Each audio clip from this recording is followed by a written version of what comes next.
तो concepts academy Sonbhadra में आप सभी का स्वागत है। आज हम लोग क्लास 12 फिजिक्स का चैप्टर नंबर 14 समझेंगे। जनरली इस चैप्टर में बच्चों कोई डेरिवेशन नहीं है, इसकी थ्योरी इंपॉर्टेंट है। हर बार एग्जाम में जो भी पूछता है बच्चों इसकी थ्योरी ही पूछता है। पीएन जंक्शन डायोड बच्चा बहुत इंपॉर्टेंट है बच्चों, क्योंकि हर बार कई बार ये बोर्ड एग्जाम में ये थ्योरी पूछी जा चुकी है। उसके बाद half wave rectifier and full wave rectifier. उसके बाद बच्चों इसके एमसीक्यू में या इसके क्वेश्चंस के साथ इसके न्यूमेरिकल्स इंक्लूड कर दिए जाते हैं।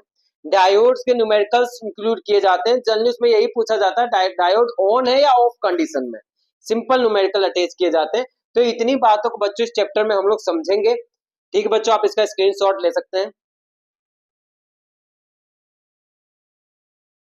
हेलो बच्चों, हम लोग आप पीएन जंक्शन डायोड को पढ़ेंगे। इसको पढ़ने से पहले बच्चों हम लोग जान लेते हैं पी टाइप और एन टाइप क्या है।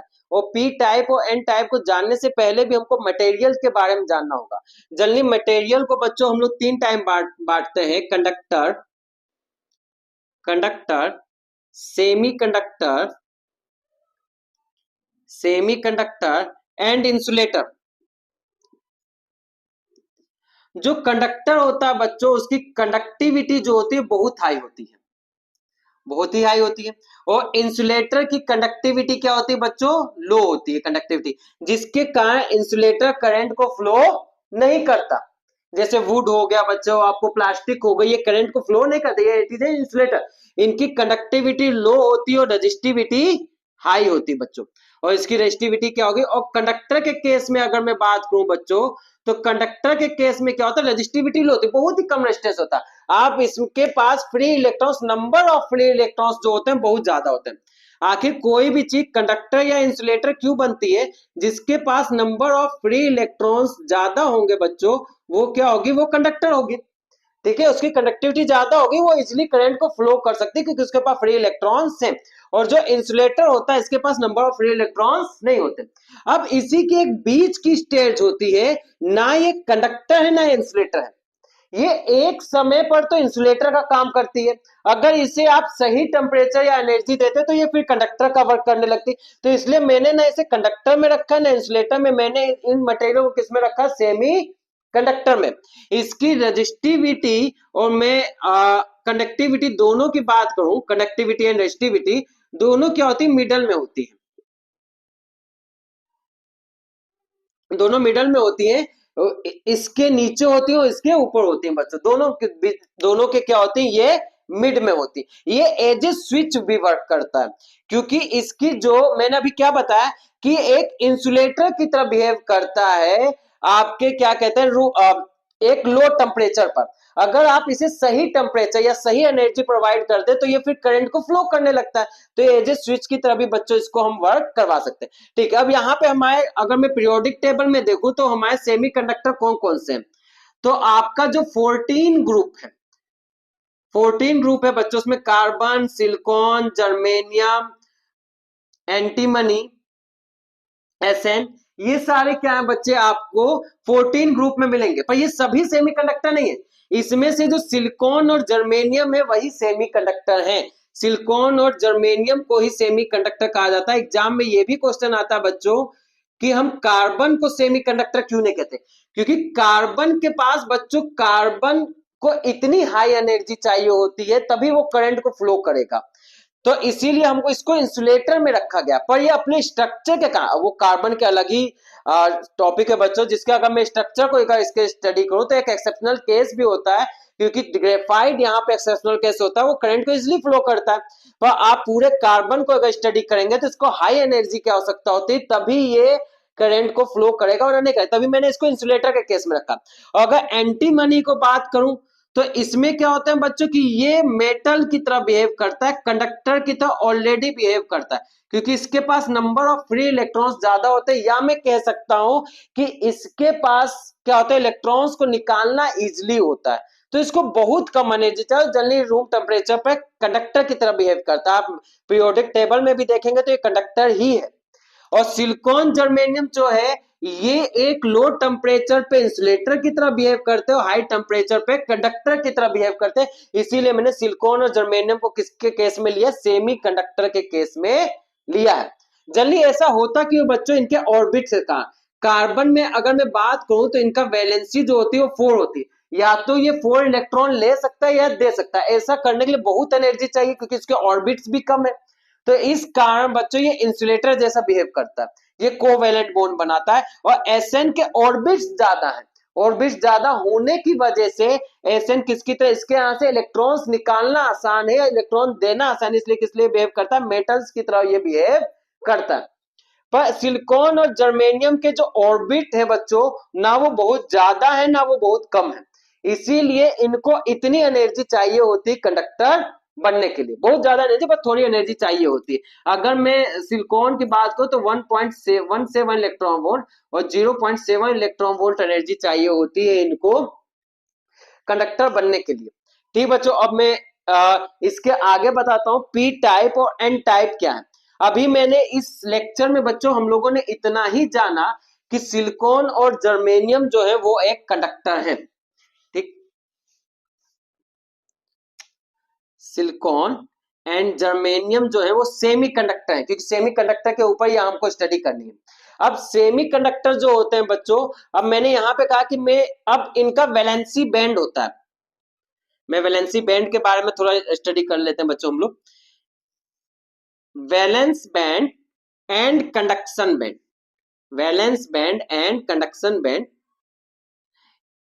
अगर इनके बीच का एनर्जी गैप बच्चों 3 इलेक्ट्रॉन वोल्ट से कम है तो ये किस में आते हैं, सेमी कंडक्टर में आते हैं। असल में बच्चों ये बैंड कैसा होता है कि यहां पे इलेक्ट्रॉन से पर ये फ्री इलेक्ट्रॉन्स नहीं, इनको मैं फ्री इलेक्ट्रॉन्स नहीं कह सकता, और जब तक किसी भी मटेरियल में फ्री इलेक्ट्रॉन्स ना हो करंट फ्लो नहीं हो सकती। और जैसे ही मैं इसको थोड़ी सी एनर्जी प्रोवाइड करता हूं तो किसमें चले जाते हैं, कंडक्शन बैंड में। अब यही इलेक्ट्रॉन क्या है बच्चों, फ्री इलेक्ट्रॉन। अब ये कौन सा इलेक्ट्रॉन है बच्चों, फ्री इलेक्ट्रॉन। और फ्री इलेक्ट्रॉन से ही हम लोग करंट को फ्लो करवा सकते हैं। तो यहां पर अगर ये इलेक्ट्रॉन बच्चों यहां से उठ के यहां जाता है तो एक खाली स्थान, एक एम्प्टी स्पेस क्रिएट होता है। इसी एम्प्टी स्पेस को बच्चों हम लोग क्या कहते हैं, होल। होल। तो अब हम लोग इसी बात पे स्टडी करेंगे कि होल्स के कारण, इलेक्ट्रॉन्स के कारण, दोनों के कारण किसी भी मटेरियल में करंट्स होती है। ठीक, अब जल्दी, अब यहां पर सिलिकॉन और जर्मेनियम जो वो इंट्रिंसिक है। अगर मैं सिलिकॉन का स्ट्रक्चर बनाऊं तो बच्चों 4 इलेक्ट्रॉन्स इसके आउटर में होते हैं, तो दूसरा स्ट्रक्चर बनाओ तो 4 इलेक्ट्रॉन्स इसके आउटर में भी होंगे।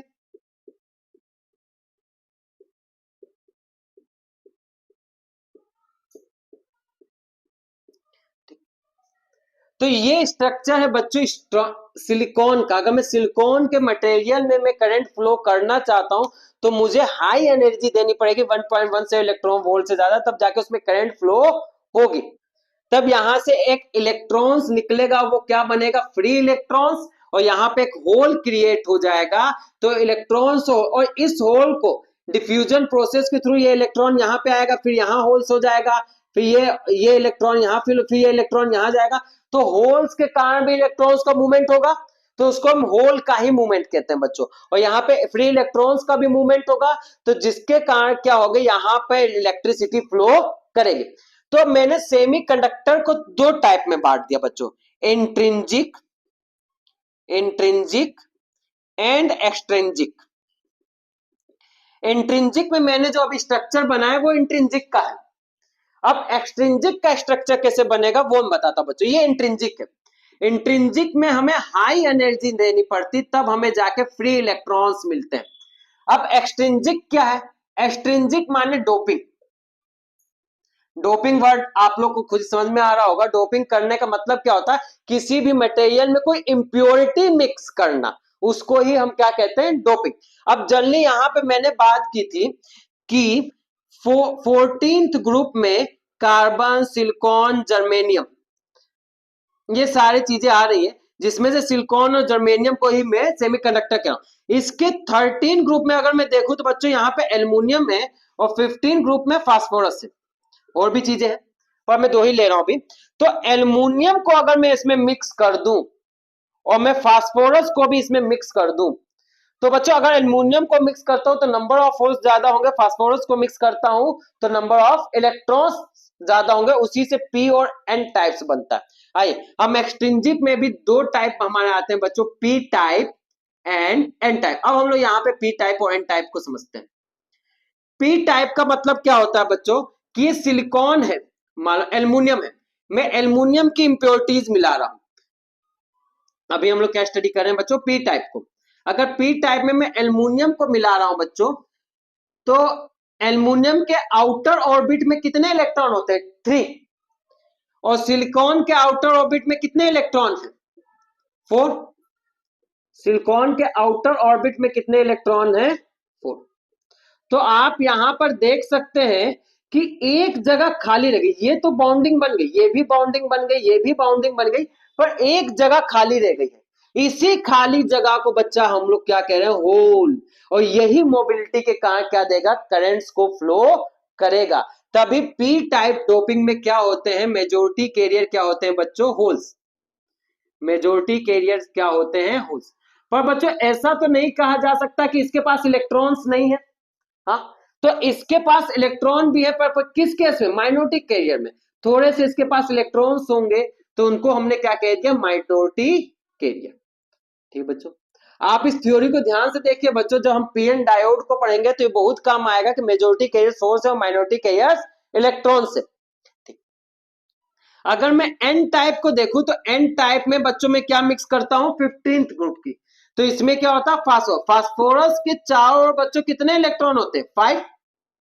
और सिलिकॉन को अगर मैं सिलिकॉन में अगर मैं इसको मिक्स करूं, तो यहां पर देखिए कि ये 4 इलेक्ट्रॉन के साथ तो ग्रुप बना रहा है, पर एक इलेक्ट्रॉन क्या है बच्चा, इसका बच जा रहा है। और यही इलेक्ट्रॉन किसकी तरह वर्क कर रहा है, फ्री इलेक्ट्रॉन की तरह। इसको बस आप 0.01 इलेक्ट्रॉन वोल्ट एनर्जी दे दीजिए इस इलेक्ट्रॉन को, तो ये तुरंत कंडक्शन बैंड में जाके क्या होगा, फ्री इलेक्ट्रॉन की तरह वर्क करेगा और एनर्जी को प्रोवाइड करने लगेगा। वरना देखिए 0.01 इलेक्ट्रॉन वोल्ट और 1.17 इलेक्ट्रॉन वोल्ट में कितना अंतर है। यहाँ पे आपको 1.17 इलेक्ट्रॉन वोल्ट देवे और यहाँ पे 0.01 इलेक्ट्रॉन वोल्ट देवा एक फ्री इलेक्ट्रॉन क्रिएट करने के लिए। ठीक, अब यहाँ पे फ्री इलेक्ट्रॉन्स बन गया और सेम एनर्जी यहाँ पे थोड़ा सा बच्चों ज्यादा देनी पड़ती है हमको, 0.05 इलेक्ट्रॉन वोल्ट। इसको हम लोग क्या कहते हैं, एक्सेप्टर। एक्सेप्टर, और यहां पे होता है donor ions and acceptor ions. ठीक, क्योंकि यहाँ होल्स एक्सेप्ट करता तो एक्सेप्टर साइंस है, और ये जनरली ये इलेक्ट्रॉन एक दे रहा है तो ये डोनर आयंस है। ठीक है बच्चों, मुझे उम्मीद है कि यहाँ तक आपको समझ में आया होगा। अब हम पीएन जंक्शन डायोड की बात करते हैं, आप इसका स्क्रीनशॉट ले सकते हैं बच्चों। अगर मैं पीएन जंक्शन डायोड की बात करूंगा,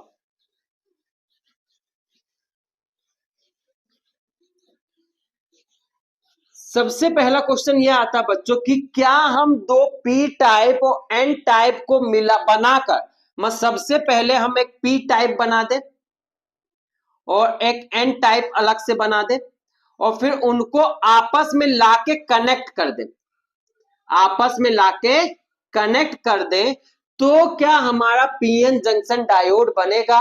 एमसीक्यू क्वेश्चन है, नहीं पीएन जंक्शन डायोड नहीं बनेगा। क्योंकि बच्चों अगर आप पहले से ही आपने पी टाइप बना लिया है और एन टाइप बना लिया और फिर आप दोनों को लाके पास में रख रहे हैं, तो कोई भी एटॉमिक लेवल पर रिएक्शन नहीं होंगे, तो यहाँ पे पीएन जंक्शन डायोड नहीं बनेगा और वो करंट को फ्लो नहीं करेगा, क्योंकि ये एक दूसरे से अटैच हो ही नहीं पाएंगे, इनके बीच में गैप रह जाएगा और ये गैप कभी भी इलेक्ट्रिसिटी को फ्लो नहीं करने देगा। तो आप इसको बनाने का तरीका क्या है बच्चों, ये क्वेश्चन आता है बच्चों, इसको बनाने का तरीका क्या है कि आप सबसे पहले एक सिलिकॉन की लेयर ले लीजिए, एक सिलिकॉन की लेयर ले लीजिए, उस सिलिकॉन की लेयर में हाफ लेयर में आप एल्युमिनियम मिक्स कर दीजिए, मतलब पी टाइप डोपिंग। आप इसी सिलिकॉन सेम सिलिकॉन लेयर में आप पी टाइप डोपिंग मिक्स करिए और दूसरे साइड में एन टाइप फास्फोरस मिक्स कर दीजिए। तो बच्चे ये क्या बन जाएगा, यहाँ पे आपने फास्फोरस और एल्युमिनियम मिक्स कर दिया, तो ये क्या बन जाएगा बच्चों, ये क्या बन जाएगा बच्चों, आपका पीएन जंक्शन डायोड। तो एक ही सिलिकॉन के अंदर हमें लेकर डोपिंग मिक्स करनी होती है, पहले से बनाकर हम लोग अटैच करेंगे तो वो पीएन जंक्शन डायोड नहीं बनेगा। अब इसकी क्या होती है बच्चों, हम लोग पतली पतले वेफर्स कट कर लेते हैं, वेफर्स कट कर लेते हैं जो डायोड का वर्क फिर करते हैं बच्चों। अब मैं पीएन जंक्शन डायोड आपका बना देता हूँ। आप उम्मीद है आपको ये भी समझ में आएगा कि पीएन जंक्शन डायोड बनाते कैसे हैं। तो हमने यहाँ पे एक पीएन जंक्शन डायोड बना लिया है, ये देखिए।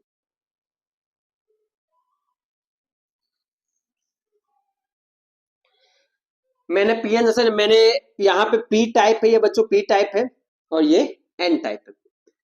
तो अभी मैंने बताया कि पी टाइप में बच्चों होल्स ज्यादा होते हैं, तो यहाँ पे होल्स शो कर दिए मैंने, ये होल्स हो गए, होल्स, ठीक है, होल्स हो गए बच्चों। और यहाँ पे क्या हो गए, इलेक्ट्रॉन। तो एन टाइप में मेजोरिटी के लिए क्या होते हैं बच्चों, इलेक्ट्रॉन होते हैं। अच्छा बच्चों, अगर यहाँ पे चार्ज है, ऐसा तो नहीं होगा कि बिना न्यूक्लियस के रहेगा अपने, उसका भी एक न्यूक्लियस भी होगा, आयंस भी होगा। तो वहां पे इसके साथ एक, अगर मैं होल्स को प्लस चार्ज मानता हूं, इलेक्ट्रॉन को निगेटिव चार्ज होते हैं, इलेक्ट्रॉन निगेटिव चार्ज होते हैं, होल्स पॉजिटिव होते हैं। तो इनके साथ जो आयंस होगा, अगर होल्स पॉजिटिव तो आयंस क्या होगा बच्चों, निगेटिव। क्योंकि अगर इलेक्ट्रॉन पॉजिटिव होता है तो उसके साथ आयंस क्या होता है, इलेक्ट्रॉन निगेटिव होता है तो उसके साथ आयंस क्या होता है, पॉजिटिव। ठीक,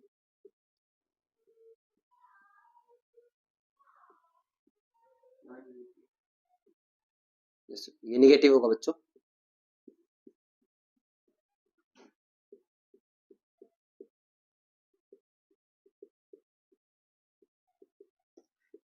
आप सभी में इस तरह का प्लस आयंस लगा देंगे।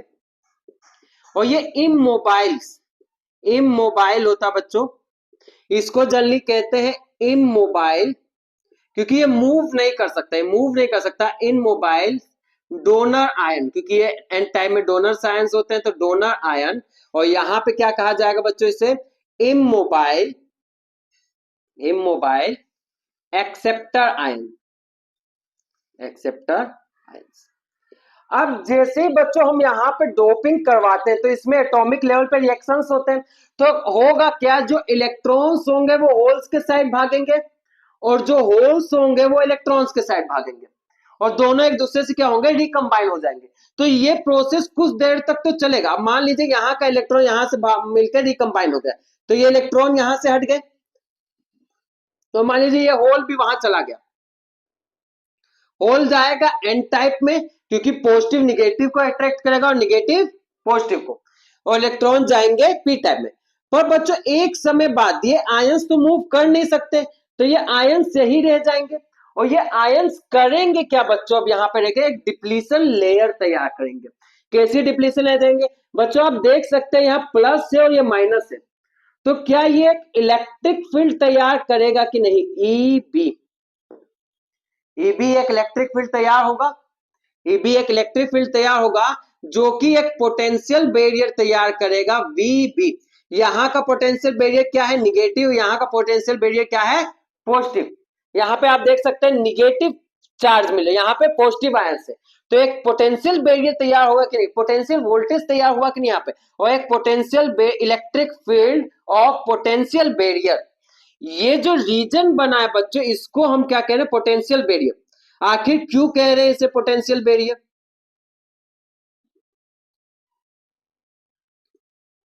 क्यों कह रहे हैं बच्चों, इस बात को भी हम समझते हैं। क्योंकि अब ये जो बैरियर तैयार हुआ है, जो ये बैरियर के कारण इलेक्ट्रिक फील्ड बना है, हाँ, electric field due to potential barrier. तो ये इलेक्ट्रिक फील्ड क्या करेगा, अब ये इलेक्ट्रॉन्स को इधर नहीं आने देगा और होल्स को उधर नहीं जाने देगा। ठीक है, अब ये होल्स उधर नहीं जा सकते ये इनको क्या करेगा, एन साइड, इनको पुश करेगा, आप उधर ही रहिए, और होल्स को पुश करेगा इधर ही रहिए।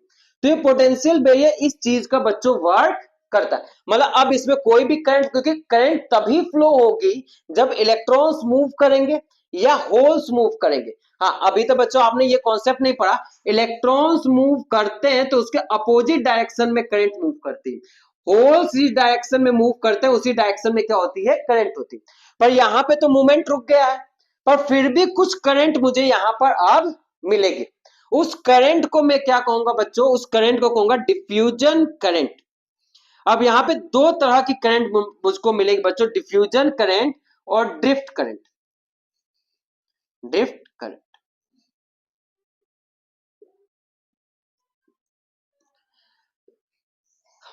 अब यहां पे आपको पता है पी टाइप में जो मेजोरिटी कैरियर्स हैं, majority carrier, majority carrier P type में क्या है बच्चों, होल, और एन टाइप में क्या है, इलेक्ट्रॉन। एन टाइप में क्या है, इलेक्ट्रॉन। अगर इन होल्स या इलेक्ट्रॉन की जो एनर्जी है, इस होल्स या इलेक्ट्रॉन की जो एनर्जी है, यदि वो ईवीबी से ज्यादा हो या इक्वल हो, तो वो क्या करेंगे, इस जंक्शन को क्रॉस कर जाएंगे। अगर इस जंक्शन को क्रॉस करेंगे तो एक करंट फ्लो करेगी बच्चा, उस करंट को हम नाम क्या देंगे, डिफ्यूजन करंट। उस करंट को हम क्या कहेंगे, डिफ्यूजन करंट। आता है बच्चों एग्जाम में, इसकी डिफिनेशन आती है, डिफ्यूजन करंट किसके कारण फ्लो करती है, एमसीक्यू क्वेश्चन बनता है। Majority charge carrier, minority charge carrier produce in A depletion layer. तो आप नन ऑफ द एबव, तो आप मेजोरिटी चार्ज कैरियर कारण डिफ्यूजन करंट फ्लो करती। अगर मैं ड्रिफ्ट करंट की बात पूछूं तो जो ड्रिफ्ट करंट है बच्चों, वो किसके कारण फ्लो करती है, वो फ्लो करती है बच्चों, यहाँ पे जो आपकी डिप्लीशन लेयर बनी है, कुछ ना कुछ टेम्परेचर हमें मिलेगा, रूम टेम्परेचर मिलेगा या, तो टेम्परेचर के कारण क्या होगा बच्चों, यहां पे इलेक्ट्रॉन्स और होल्स प्रोड्यूस होंगे, यहां पे इलेक्ट्रॉन्स और होल्स प्रोड्यूस होंगे। मतलब इन द डिप्लेशन लेयर, मतलब डिप्लीशन लेयर में, in the depletion layer produce pair of electrons hole. Electrons hole pair क्या होता है बच्चा, यहाँ पे प्रोड्यूस होता है, और जैसे ही इलेक्ट्रॉन्स और होल्स पेयर यहाँ प्रोड्यूस होगा, तो due to electric field, due to EB, इस इलेक्ट्रिक फील्ड के कारण क्या होगा, ये इलेक्ट्रॉन इधर चला जाएगा। ठीक, अच्छा सबसे पहले हम इसमें आने से पहले एक बात यहाँ पे और समझ लेते हैं। अच्छा, हमने जो डिफ्यूजन करंट पढ़ी, मैं पहले इस बात को यहां पे क्लियर कर दूं, डिफ्यूजन करंट का डायरेक्शन क्या होगा बच्चों, क्योंकि यहां पर इलेक्ट्रॉन जो होंगे इस साइड आएंगे और होल्स उस साइड जाएंगे, तो क्या P टू N साइड होगा। P टू N साइड का मतलब क्या बच्चों, ये जो डायरेक्शन होगा ये डिफ्यूजन करंट का होगा, क्योंकि अगर इलेक्ट्रॉन इस साइड और होल्स इस साइड जाएंगे मेजोरिटी के ये, तो इलेक्ट्रॉन के अपोजिट डायरेक्शन में, होल्स के डायरेक्शन में क्या होती है हमेशा, डिफ्यूजन का। आप होल्स को लेके चाहिए हो, डिफ्यूजन करंट्स में होल्स किस साइड जा रहे हैं बच्चों, इस साइड, तो डिफ्यूजन करंट का डायरेक्शन किस साइड होगा, P टू N साइड। अच्छा अब फिर से इस टॉपिक पे आते हैं हम लोग बच्चों, ड्रिफ्ट करंट। ड्रिफ्ट करंट में इस पोटेंशियल बैरियर के बीच में इलेक्ट्रॉन्स और होल्स पेयर बनेगा, ये इलेक्ट्रॉन्स किस साइड जाएगा, इलेक्ट्रिक फील्ड के कारण एन टाइप में, और होल्स किस साइड जाएगा, पी टाइप में। तो बच्चों होल्स का डायरेक्शन किधर है, पी टाइप, क्यों, तो जिधर होल्स का डायरेक्शन होता है उधर ही क्या होती है, करंट होती है। तो जो ड्रिफ्ट करंट का डायरेक्शन बच्चों क्या होगा, क्या ये ड्रिफ्ट करंट का डायरेक्शन होगा, जिसके कारण क्या होगी, holes push to P side, holes को कहां पुश किया जाएगा, P side, electrons push to N side. तो इसके कारण बच्चों कौन सी करंट बनेगी, ड्रिफ्ट करंट। तो बच्चों ये क्या है, ये ड्रिफ्ट करंट यहां पे। अब आप देख सकते हैं ड्रिफ्ट करंट और डिफ्यूजन करंट का डायरेक्शन क्या अपोजिट है। प्रैक्टिकली ये देखा गया है कि आई डिफ्यूजन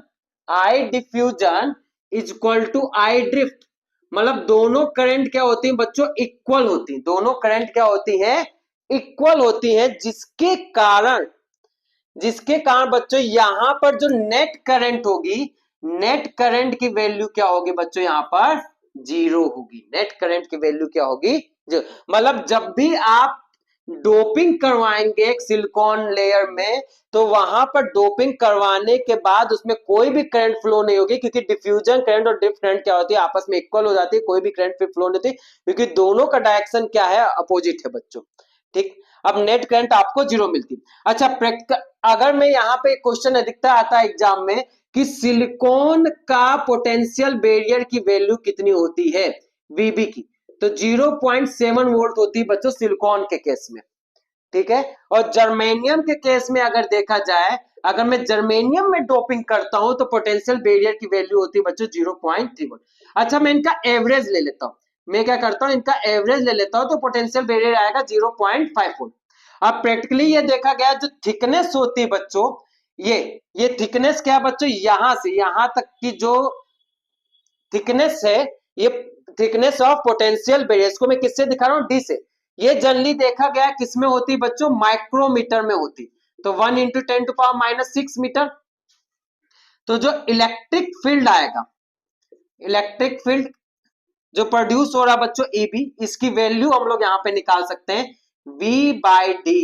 तो V वैल्यू 0.5, 1 × 10⁻⁶, तो 5 × 10⁵ वोल्ट पर मीटर, वोल्ट पर मीटर, मतलब 1 मीटर डिस्टेंस पे इतना हाई इलेक्ट्रिक फील्ड वहां पर क्या होता है बच्चों, प्रोड्यूस होता है।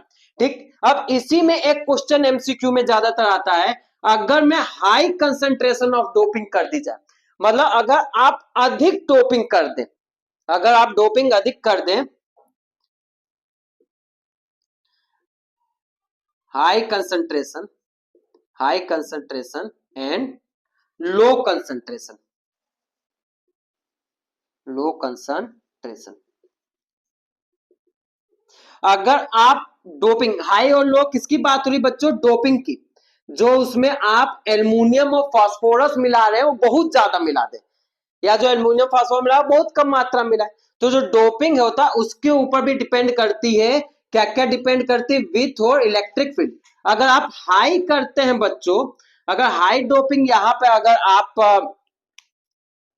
करेंगे तो आपकी जो विथ मिलेगी बच्चों, यहां पर विथ आपकी बहुत ही कम होगी। हाई डोपिंग करने पे विथ आपकी थिकनेस जो होगी, किसकी, पोटेंशियल बैरियर की, वो लो होगी। थिकनेस अगर आपकी लो होगी बच्चों, थिकनेस यानी क्या, डी, अगर लो होगी तो पोटेंशियल बैरियर क्या होगा, electric field of potential barrier क्या होगा, वो जनरली इनवर्सली प्रोपोर्शनल होता है डी के। तो ईबी क्या होगा, ईबी हाई होगा। अगर डी लो होगा तो ईबी हाई होगा। अगर आप लो कंसंट्रेशन करते हैं तो यहां पर बच्चों, यहां पर जो थिकनेस होगी वो क्या होगी, वो हाई होगी, क्योंकि अगर आप लो कंसंट्रेशन करते हैं तो इसकी थिकनेस क्या होगी, हाई होगी। अगर थिकनेस हाई होगी तो जो पोटेंशियल बैरियर होगा बच्चों, वो क्या होगा, वो लो होगा। Electric field of potential barrier क्या होगा, लो। ये एमसीक्यू में पूछा जाता है बच्चों, लो कंसंट्रेशन करने पर थिकनेस और पोटेंशियल बैरियर क्या होगा, लो हाई, हाई लो, सेम। तो आप उसमें कोई भी आप उसमें लगा सकते हैं, हाई कंसंट्रेशन तो लो हाई, लो कंसंट्रेशन है तो हाई, और अगर थिकनेस हाई होगी तो इलेक्ट्रिक फील्ड क्या होगा, लो होगा, क्योंकि ईबी प्रोपोर्शनल टू 1/d। ठीक बच्चों, आप इसका क्या ले सकते हैं, स्क्रीनशॉट ले सकते हैं। हेलो बच्चों, हम लोग अब यहाँ पीएन जंक्शन डायोड को कंप्लीट कर चुके हैं, और यहाँ पर अब मैं इसके दो टाइप जो बच्चे हैं उनको बताता हूं बच्चों, forward bias and reverse bias, कि इसका कनेक्शन कैसे करें हम लोग ताकि हम इसमें करंट को फ्लो कर सकें। अच्छा सबसे पहले बच्चों मैं यहाँ बता दें डायोड की मीनिंग क्या है। अब मैंने पीएन जंक्शन पढ़ा तो यहाँ पे जंक्शन हम किसे कह रहे हैं और पीएन किसे कह रहे हैं। जो हम लोग ने ये स्ट्रक्चर बनाया है बच्चों, इसमें ये पी टाइप हो या एन टाइप है, जो बीच का जो डिप्लीशन लेयर है इसे ही हम लोग क्या कह रहे हैं, जंक्शन, जंक्शन। और डायोड का मतलब होता है टू, डाई का मतलब क्या होता है टू, ओड का मतलब क्या होता है बच्चों, इलेक्ट्रोड, इलेक्ट्रोड मतलब टू इलेक्ट्रोड, मतलब ये किस तरह वर्क कर रहा है, दो इलेक्ट्रोड की तरह, ये negative electrode and it is a positive electrode, और ये दोनों इलेक्ट्रोड मिलके क्या क्या बना रहे हैं बच्चों, पोटेंशियल बैरियर। ये दोनों क्या क्रिएट कर रहे हैं बच्चों, पोटेंशियल बैरियर क्रिएट कर रहे हैं। अब अच्छा बच्चों मैं यहीं पे आता हूं, अब इस डायोड के बच्चों सिंबल क्या है, पी टाइप को मैं दिखाता हूं इससे, और एन टाइप को बच्चों इससे दिखाया जाता है, और यहां पे साथ में इसे कनेक्ट कर देते हैं।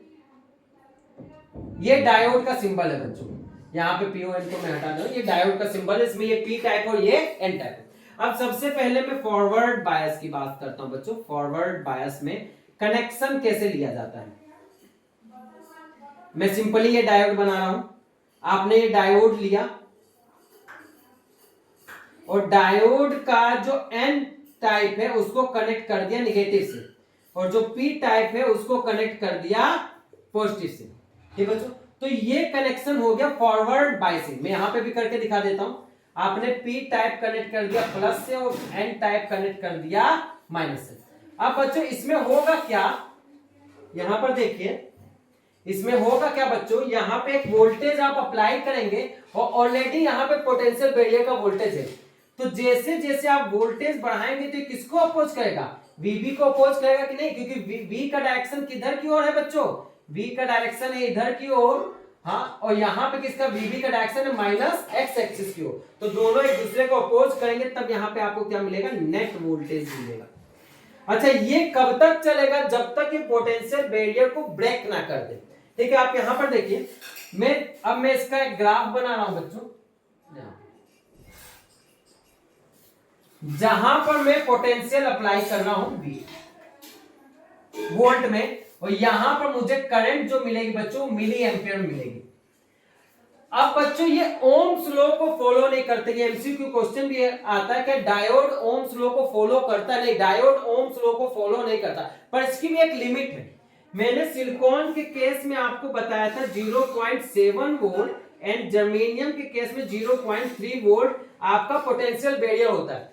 तो जैसे जैसे आप मैंने 1 2 3 मैं सिलिकॉन की बात करता हूं, जैसे जैसे आप धीरे धीरे आगे बढ़ेंगे कोई करंट नहीं मिलेगी, कहां तक बच्चों, 0.7 वोल्ट तक। पर 0.7 वोल्ट के आगे ही क्या होगा, आपको करंट मिलने लगेगी। तो इसी वोल्टेज को हम लोग क्या कहते हैं बच्चों, cut in voltage, cut in voltage या थ्रेशोल्ड वोल्टेज, थ्रेशोल्ड वोल्टेज, कि जिस वोल्टेज के बाद करंट बढ़ने लगे स्मूथली उसी को हम लोग कहते हैं कट इन वोल्टेज। जिस वोल्टेज के पहले बिल्कुल भी वोल्टेज इंक्रीज हो पर करंट ना मिले हमें, तो उसे हम क्या कहते हैं, कट इन वोल्टेज या थ्रेशोल्ड वोल्टेज। तो कट इन वोल्टेज और थ्रेशोल्ड वोल्टेज के पहले आप बच्चों देखेंगे इसका जो ग्राफ है वो नॉन लीनियर है, वो जो ग्राफ है इसका नॉन लीनियर है, जिसके कारण ये not follow Ohm's law, not follow Ohm's law. But अगर आप इसके बाद देखेंगे बच्चों तो एक लीनियर ग्राफ आपको मिलता है, एक लीनियर ग्राफ मिलता है जो ओम्स लॉ को फॉलो करता है, ओम्स लॉ को फॉलो करता है।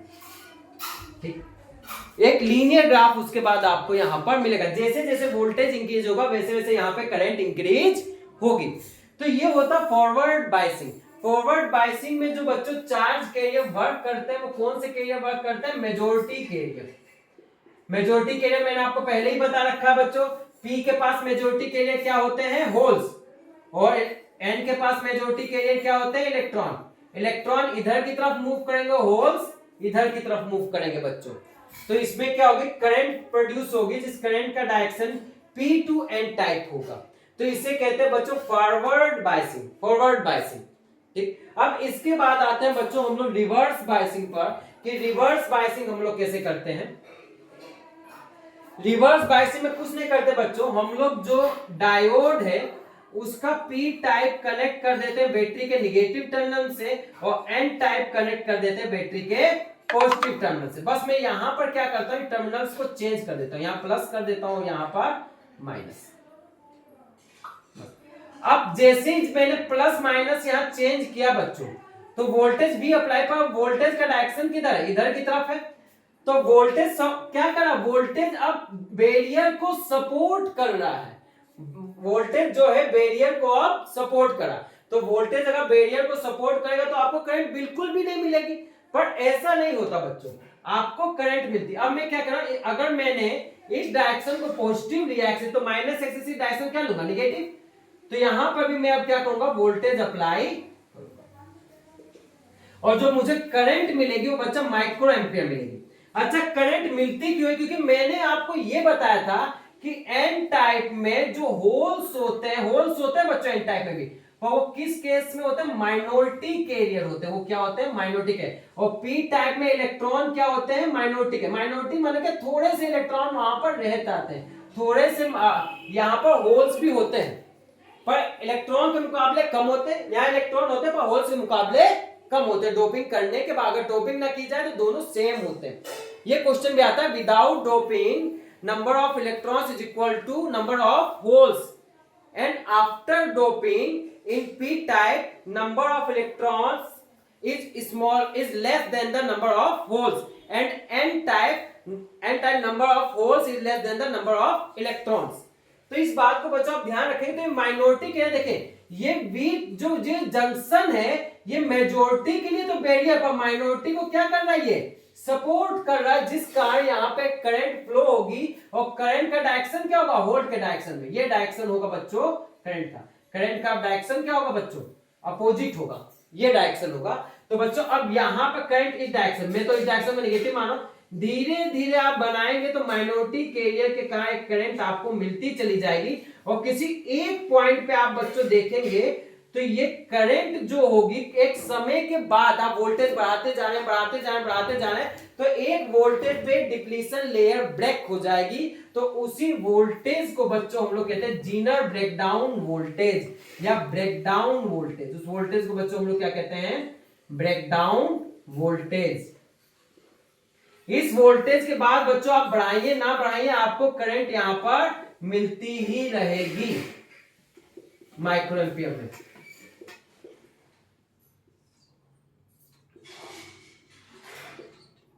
यहां आप ले सकते हैं 10 और यहां पे बच्चों 1, 1.5, 2 ऐसे माइक्रो एम्पियर में आपको करंट मिलेगी।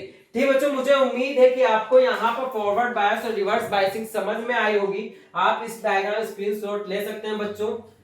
ओके बाय बच्चों यहाँ पर मैं एक चीज और बताना चाहता हूँ। वीडियो की शुरुआत में बच्चों मैंने 14 ग्रुप के कुछ यहाँ पर लिखे थे कंपोनेंट, कार्बन, सिलिकॉन, जर्मेनियम। और बच्चों ये सिंबल जो दिया था मैंने गलती से एंटीमनी बोल दिया बच्चों, ये सिंबल टिन का है। सिंबल किसका बच्चों, टिन का है। ठीक बच्चों, आप इसको रिवाइज करिएगा। हेलो बच्चों, आज हम लोग अपना सेकेंड टॉपिक देखेंगे, हाफ वेव रेक्टिफायर।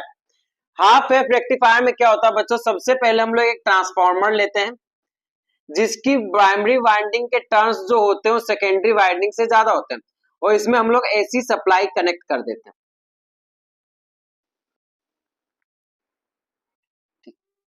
अब बच्चों यहाँ पर बात क्या है, और बीच में हम लोग ट्रांसफार्मर बीच में बच्चों सॉफ्ट आयरन रखते हैं ताकि जितना फ्लक्स इसमें है पूरा पूरा फ्लक्स सेकेंडरी वाइंडिंग में जा सके। इसलिए हम लोग ये सॉफ्ट आयरन बच्चों, सॉफ्ट आयरन जल्दी मैग्नेटाइज भी होता है और डीमैग्नेटाइज भी होता है, इसकी ये क्या है, क्वालिटी है। ठीक, और एसी वाइंडिंग क्यों लेते हैं, क्योंकि एसी में ऑलरेडी फ्लक्स का चेंजेबल होता है। क्योंकि कोई भी वाइंडिंग तभी वर्क करती है, कोई भी सोलेनॉइड तभी वर्क करता है जब वहां पर टाइम के रेस्पेक्ट में फ्लक्स का चेंजेस होता रहे, तभी ईएमएफ इंड्यूस्ड होगा, वरना ईएमएफ इंड्यूस्ड नहीं होगा। तो हमें यहाँ पे जैसे हम लोग जनरेटर मोटर में कोई चीज राउंड करते हैं, घुमाते हैं, तभी फ्लक्स चेंज होता है। पर यहाँ पे हमें एक चीज करने जरूरत नहीं, क्योंकि हमने एसी सप्लाई ली, और एसी सप्लाई क्या है बच्चों, ऑलरेडी फ्लक्स में क्या करती है, चेंजेस करती है, सिर्फ ट्रांसफार्मर वर्क करता है। अब बच्चों यहाँ पर किया क्या, हमने एक डायोड लगा दिया है, डायोड के साथ एक लोड ले लिया हमने आरएल, ये लोड है बच्चा ए बी के बीच हमें कहीं, यहां से आउटपुट भी हमें मिलेगा, क्या मिलेगा, आउटपुट। लोड पे हमें आउटपुट मिलेगा रेजिस्टेंस पे। अब बच्चों क्या करेंगे, जैसे ही हम इसे सप्लाई देंगे तो मैं इसे एसी की सप्लाई आपको पता है साइनोसोडियल होती है बच्चों, साइन वेव में ये जनरली ट्रेवल करती है। इस तरह एसी की सप्लाई हमको मिलेगी बच्चों, टाइम के रेस्पेक्ट में ये वोल्टेज मिलेगा बच्चों हमको एसी में। तो जनरली ये स्टेप डाउन ट्रांसफार्मर है। कौन सा ट्रांसफार्मर बच्चों, स्टेप डाउन ट्रांसफार्मर है। इसलिए यहाँ पे वोल्टेज क्या होगा, सेकेंडरी वाइंडिंग में लो हो जाएगा, यहाँ पे हाई वोल्टेज रहेगा और यहाँ पे वोल्टेज क्या रहेगा, लो रहेगा। और इसके अपोजिट जस्ट करंट होगी, यहाँ पे लो करंट होगी तो यहाँ पर हाई करंट होगी, पर पावर दोनों में क्या होगी बच्चों, सेम होगी, पावर सेम होगी। ये ट्रांसफार्मर क्वालिटी। तो सबसे पहले जब बच्चों में ये इनपुट हो गया, मैं आउटपुट का भी डायग्राम जस्ट इसके नीचे बना रहा हूं। सबसे पहले क्या होगा बच्चों, जैसे ही सप्लाई इसमें दी जाएगी तो ये फर्स्ट वे आप देख सकते हैं, फर्स्ट हाफ में ये एसी सप्लाई इसमें जाएगी बच्चों, मतलब एसी सप्लाई इस डायरेक्शन में बच्चों फ्लो करेगी फर्स्ट हाफ। तो बच्चों आपको पता है इस केस में जो डायोड होगा वो किसमें होगा, फॉरवर्ड बायस में होगा। किसमें होगा, फॉरवर्ड बायस में होगा। और डायोड फॉरवर्ड बायस में करंट को फ्लो करता है। तो बच्चों एक करंट को फ्लो करेगा कहां तक, यहां तक। और उसके बाद बच्चों जब करंट रिवर्स जाएगी, रिवर्स जाने का मतलब क्या होता है बच्चों, कि अब जो करंट का डायरेक्शन होगा वो ये होगा बच्चों। अगर डायरेक्शन करंट का अपोजिट हो जाएगा बच्चों, रिवर्स बायस करंट। अब बच्चों निगेटिव डायग्राम का मतलब क्या, ये क्या शो करता है कि जो करंट है अब उल्टी डायरेक्शन में फ्लो करेगी। तो अगर उल्टी डायरेक्शन में फ्लो करेगी तो ये क्या होगा बच्चों, अब रिवर्स बायस में होगा। इस वेवफॉर्म में बच्चों डायोड क्या होगा, रिवर्स बायस में। और डायोड रिवर्स बायस में कोई भी करंट को फ्लो या कोई भी वोल्टेज फ्लो नहीं करता। तो यहां पर हमें कोई भी वेवफॉर्म नहीं मिलेगी, जीरो वोल्टेज मिलेगा बच्चों। यहां पे हमें 0 वोल्ट मिलेगा, कुछ भी नहीं मिलेगा। क्योंकि बच्चों जब ये फ्लो ही नहीं करेगा तो यहां पे आपको कोई आउटपुट ही नहीं मिलेगा, कोई आउटपुट ही नहीं मिलेगा, क्योंकि ये ऑलरेडी करंट फ्लो ही नहीं कर रहा है। तो आउटपुट क्या होगा आपका, जीरो। आउटपुट हम लोग यहां से, और जब ये करंट को फ्लो कर रहा था तो आपको यहां पे आउटपुट मिल रहा था V is equal to I into R L, forward bias में। पर रिवर्स बायस में क्या हो रहा है बच्चों, रिवर्स बायस में V is equal to I R L तो है, पर यहां पे I क्या है, जीरो। तो V भी क्या हो गया, जीरो। क्योंकि हमें रिवर्स बायस में डायोड ऑफ रहता है, डायोड ऑफ रहता है, और फॉरवर्ड बायस में डायोड ऑन रहता है। यहां पे डायोड क्या रहेगा बच्चों, ऑफ रहेगा। ये एक स्विच की तरह वर्क करता है, रिवर्स बायस में ऑफ रहेगा, फॉरवर्ड बायस में ऑन रहेगा। तो ये इस तरह की वेव आपको मिलेंगी बच्चों, इस तरह की वेव मिलेंगी आपको इसमें। तो ये काम होता है हाफ वेव रेक्टिफायर का। जनरली ये करता क्या, एसी को डीसी में बदलता है, और जनरली एसी को पल्सेटिंग डीसी में बदलता है। ये फुल्ली डीसी नहीं बच्चों, डीसी एक स्ट्रेट लाइन होती है, पर ये डीसी नहीं है। इसको हम लोग क्या कहते हैं, pulsating DC. Half wave rectifier AC को पल्सेटिंग डीसी में बच्चों बदलता है। यही इसका यूजेज है। मुझे उम्मीद है कि आपको समझ में आया होगा, आप इसका स्क्रीनशॉट ले सकते हैं। हेलो बच्चों, अब हम लोग फुल वेव रेक्टिफायर को समझेंगे। ये हमारा थर्ड टॉपिक है। इसमें क्या होता है बच्चों, सेम ट्रांसफार्मर लगा हुआ, वैसे ही ट्रांसफार्मर लगा हुआ बच्चों, उसकी सेम वाइंडिंग है ऐसे। हाँ, और इसमें बीच में सॉफ्ट आयरन कोर लगी हुई है, सॉफ्ट आयरन कोर लगी हुई है। और सॉफ्ट आयरन कोर का वर्क क्या होता है बच्चों, जल्दी मैग्नेटाइज होती है और डीमैग्नेटाइज होती है, और साथ में ये कुछ भी फ्लक्स को लीकेज नहीं होने देती, सारा का सारा फ्लक्स सेकेंडरी वाइंडिंग में ट्रांसफर करती है। इसका यही एडवांटेज बच्चों। अब हम लोग यहाँ पर एसी सप्लाई देंगे। एसी सप्लाई क्यों देते हैं बच्चों, क्योंकि एसी सप्लाई में ऑलरेडी टाइम के रेस्पेक्ट में फ्लक्स चेंजेज होता रहता है। हमने हाफ वेव रेक्टिफायर में एक डायोड यूज किया था, पर फुल वेव रेक्टिफायर में बच्चों हम लोग 2 डायोड यूज करेंगे। और इसकी सप्लाई जो है बच्चों, यहां पे सेंटर टेप्ड का मतलब क्या होता है, मैंने इसे हाफ हाफ के रेशियो में बांट लिया। मतलब हाफ वाइंडिंग अलग और हाफ वाइंडिंग अलग आउटपुट देगी। मतलब यहां पे अगर ये फुल वाइंडिंग है तो ये हाफ ही वाइंडिंग इसका वोल्टेज चेंज करेगी बच्चों, इसके लिए। ठीक। अब मैंने यहां पे लोड ले लिया है आउटपुट देने के लिए, ये मेरा आरएल लोड है।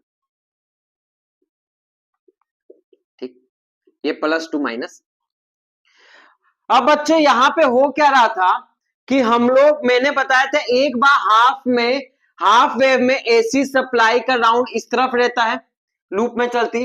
फिर हाफ लूप में AC supply opposite anti clockwise चलती बच्चों। तो सबसे पहले मैं वेवफॉर्म बना देता हूं ताकि आपको समझ में आए।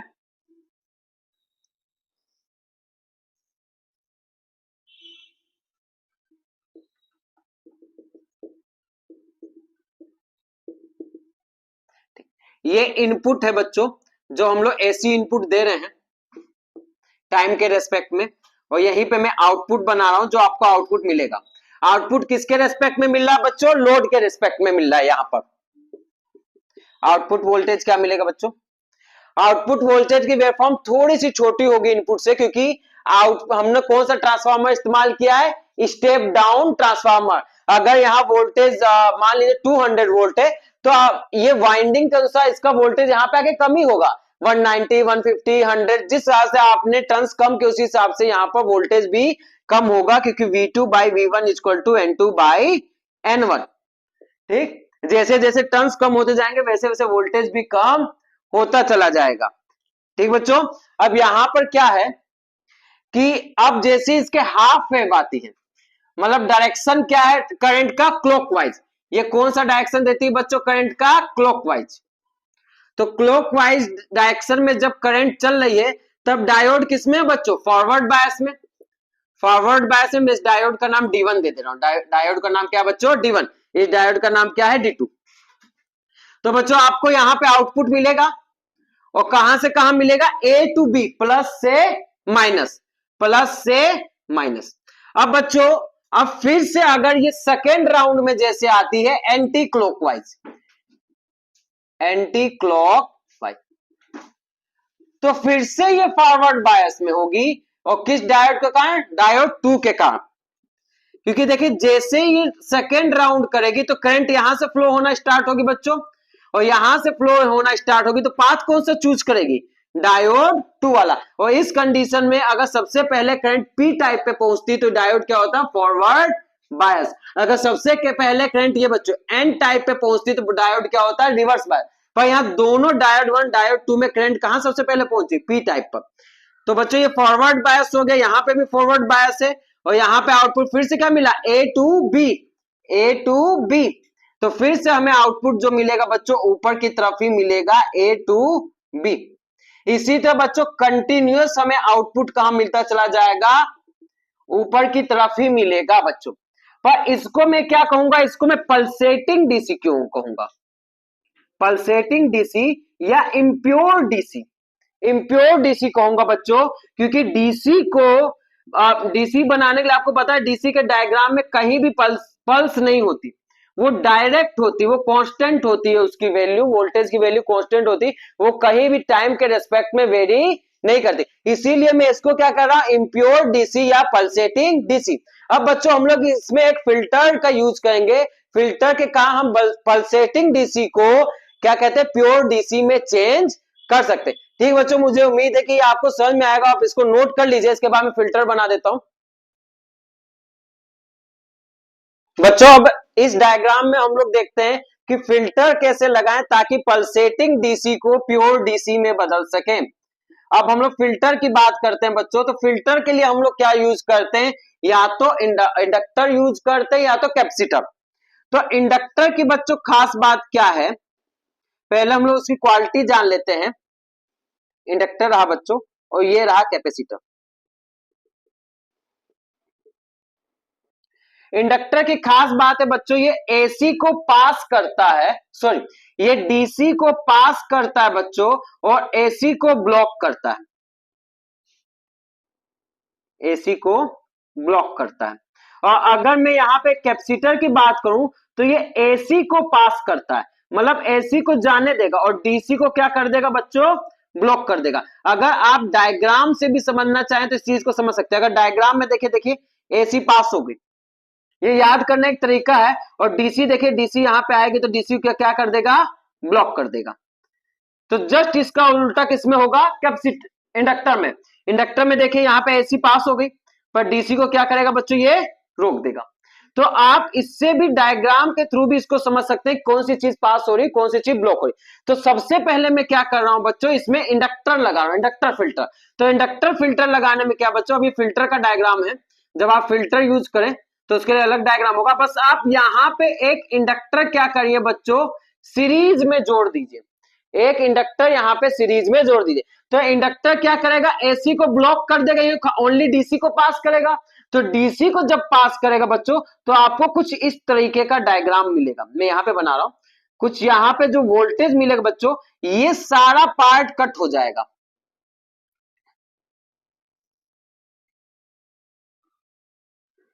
ये सारा पार्ट कट हो जाएगा, ओनली हेड मिलेगा बच्चों। ये इस तरह की बच्चों आपको डीसी मिलेगी, इस तरह की डीसी मिलेगी बच्चों आपको। ये कम से कम इस पल्सेटिंग डीसी से कुछ तो प्योर डीसी है। अब यहां पे ये भी प्योर डीसी अभी नहीं कहा जा सकता, पर फिर भी है, कंपेयर में हम लोग कह सकते हैं। और अब यहां पे अगर इंडक्टर सीरीज में जोड़ते हैं, इंडक्टर को किस में जोड़ा जाता है बच्चों, सीरीज में। अगर सीरीज में जोड़ते हैं तो एसी को ब्लॉक कर देता है, एसी आगे जा ही नहीं पाती, और डीसी ओनली आगे जाती है। तो आउटपुट हम लोग कहां से लेते हैं बच्चों, ए से बी के बीच में। अच्छा, अब अगर बाय चांस मुझे इंडक्टर नहीं यूज करना, मैं कैपेसिटर यूज करना चाहता हूं, तो मैं कैपेसिटर किसमें जोड़ूंगा बच्चों, पैरेलल में। कैपेसिटर को किसमें जोड़ते हैं, पैरेलल में। क्योंकि कैपेसिटर क्या करेगा, जो एसी होगी एसी को अपने अंदर से पास कर देगा, आउटपुट में जाने नहीं देगा, और यहां पे ओनली जाएगी क्या बच्चों, डीसी। तो इससे भी आपको क्या मिलेगी, यहां पे ये प्योर डीसी का फॉर्म आपको बच्चों मिल जाएगा। तो आप दोनों तरीके से, या तो कैपेसिटर को पैरेलल में जोड़ दीजिए, या तो इंडक्टर को सीरीज में जोड़ दीजिए, आपको पल्सेटिंग डीसी से प्योर डीसी बच्चों यहां पर मिल जाएगी। ठीक बच्चों, मैं उम्मीद करता हूं कि आपको ये पूरा समझ में आया होगा। आप इसका स्क्रीनशॉट आप ले सकते हैं।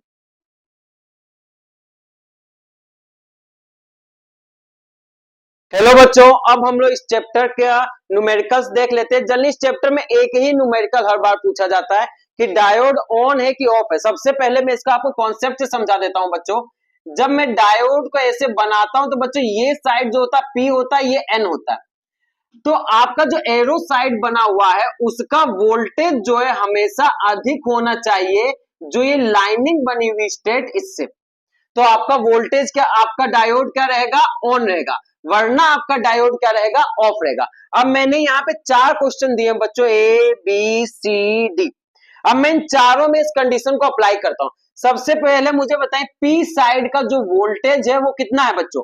अगर पी साइड कहां पे बच्चों, इस साइड, तो कितना है वोल्टेज, 7 वोल्ट। और एन साइड का वोल्टेज कितना है, 5 वोल्ट। हाँ, तो पी साइड का वोल्टेज जो है वो एन साइड के वोल्टेज से ज्यादा है। तो इसका मतलब है डायोड किसमें बच्चों, ऑन कंडीशन में।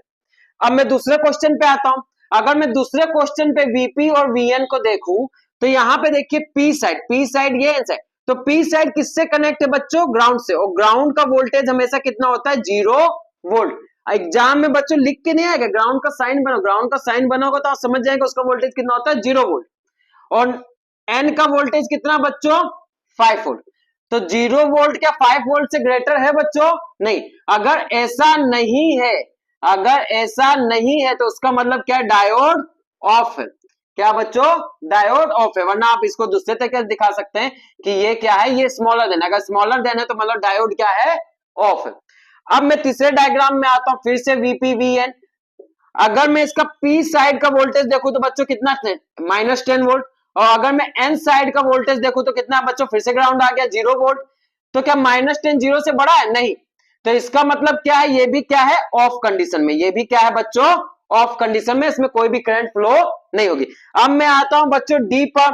तो डी में आप देखेंगे बच्चों यहां पर वीपी और वीएन है। तो पी साइड का जो वोल्टेज है -5 वोल्ट है, और जो एन साइड का वोल्टेज है बच्चों कितना है, -12 वोल्ट। तो यहां पर देख सकते हो जो -5 वोल्ट है इज ग्रेटर देन -12 वोल्ट। तो बच्चों यहां पर क्या है, यहां पर ये ऑन कंडीशन में है, डायोड यहां पे करंट फ्लो होगी। ठीक बच्चों, मुझे उम्मीद है कि ये आपको समझ में आया होगा, आप इसका स्क्रीनशॉट ले सकते हैं।